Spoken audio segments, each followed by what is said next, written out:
miền hay khát cả mùi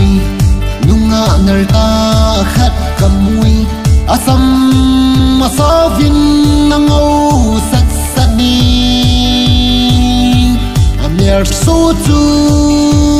cây đầy ra nahi phi gal sông cây đầy ra nahi na complex sông cây đầy ra nahi iti halang anon dem iti golang indi dem ama bawahi lay sit sunga kalung sitile kangai nutin amial hainan kalung sung asal wasu jitai sisi pula ikimu tingham yati aya ikimu tingham saikul bazala ikimu tingham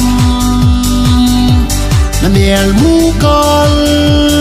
kanga lalvale kimthu lalkal kanga lalvale nakom patokal kanga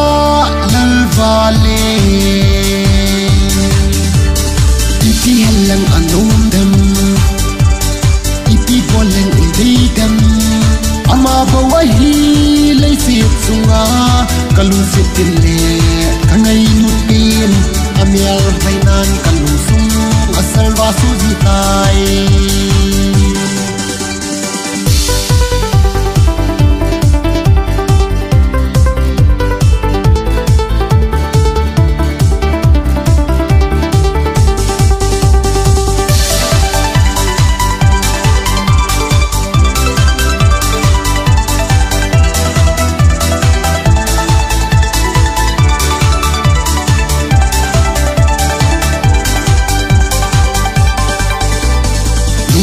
miền hay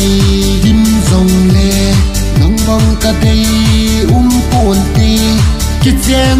dòng lệ hắn kít si pôn tê na tòng lâu va cả quay đinh nahi na du dua cả vạ đinh nahi cả bộ lệ lệ đinh kadop lele ding iti halang anon dem iti golang idem ama bawahi lay sit sunga kalung sitil